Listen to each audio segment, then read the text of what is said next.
Everybody needs to get Anthea Butler's book, White Evangelical Racism, and then you'll realize what Donald Trump is trying to do to us. You need to read that book.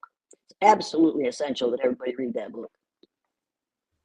Okay, yeah, definitely. I'm gonna have to check that out. Now I can kind of ask you, if you could talk about the blue eye, brown eye experiment, because that's where I know you from. That was my first introduction to you. What even inspired you to even try to do something like that?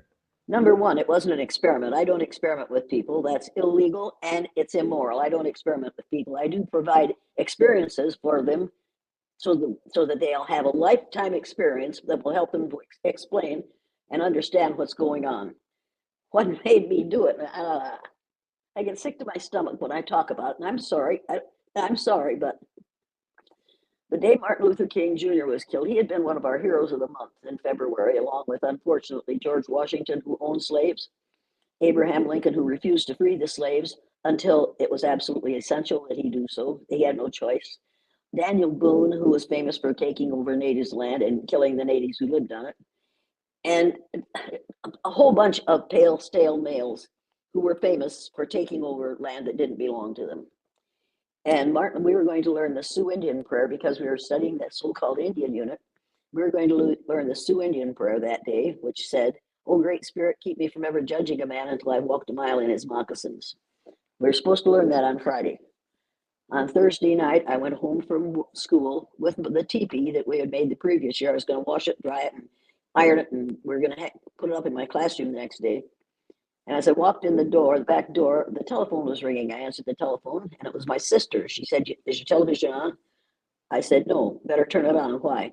Because they shot him. I said, "Who did we shoot this time?" Because we were in a shooting mood at that time. We shot people once a week. She said, "Martin Luther King Jr." I'm sorry. I'm sorry, but that was the worst thing that happened in my life up to that time. Because Martin Luther King Jr. had been one of our heroes of the month in February, and he was dead at the hands of an assassin in April. And I couldn't think of any way to explain that to my students. So I turned on the television, and there was Walter Cronkite interviewing three members of the black community. And he said to those men, when our leader was killed, his widow held us together. Who's going to keep your people in line? And I thought, my God, those are my people. Those aren't, they aren't a subgroup. Those are my people. I couldn't, so I changed the channel. And there was Dan Rather saying to two tall, tall black, so-called black men, "Don't you Negroes think you should feel sympathy for us white folks because we can't feel the anger at this killing that you Negroes can?" And I thought, oh my God. And I turned it off. I thought, I can't do this anymore. How dare he say that he couldn't feel anger at the killing of another person whose only aim in life was to make us more loving toward one another? I couldn't believe it. So I went and got my husband's supper. He worked nights at that time, 3 to 11 or something. And he came in and he put his arms around me. He said, "They shot him, didn't they?" I said, "Yeah, they did." He said, "What are you going to do? What are you going to do, Jane?" I said, "Well, I'm going to do what Hitler did." "What do you mean?" "I'm going to separate my students according to the color of their eyes tomorrow, and I'm going to treat those who have the wrong color eyes as we have treated people of color in this country." He said, "Jane, you better do that. You lose. Better not do that. You lose your job."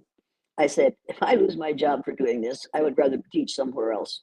You'll never get a job somewhere else if you do this." Then I said, "I'll go to work with you." He said, "They won't hire you at this in that plant. You know that." I said, "Daryl, I'm going to do this because I'm an educator. I'm not a teacher. I'm an educator." The word educator comes from the root duck deuce, which means lead, the prefix e, which means out, the suffix ate, which means the active, and the suffix or, which means one who does. An educator, then, by definition, is one who is engaged in the act of leading people out of ignorance. And you can't lead people out of ignorance if you constantly teach, not educate, but teach students that all the wonderful things that have been done in this country and on the earth were done by pale, stale males. You can't do that, not if you're telling the truth. So we went to bed, and he said, "You're going to be sorry." And I went to sleep. I got up the next morning, got ready for school, walking out the door. My husband said, "Are you going to still do that thing?" I said, "Yes, I am." He said, "You lose your job." I said, Well, then I'll have to go to work with do something else. And I got out as fast as I could because I didn't want him to see the tears in my eyes because I thought he would support me in this. He had supported me in everything else. But this he could not. But you see, he rode back and forth from Riceville to Charles City, which is what 25 miles away, every day with men who worked in that tractor plant. So he knew how the people in Riceville felt about people who were other than what we call white. I should have listened to him. If I had listened to him, I wouldn't have done that exercise, and you wouldn't be talking to me today. And I would have decided to go to the dark side. I would have decided to continue to perpetuate the evil of treating people positively or negatively on the basis of the color of their skin. I couldn't do that. I couldn't do it then, and I couldn't do it since, and I can't do it now.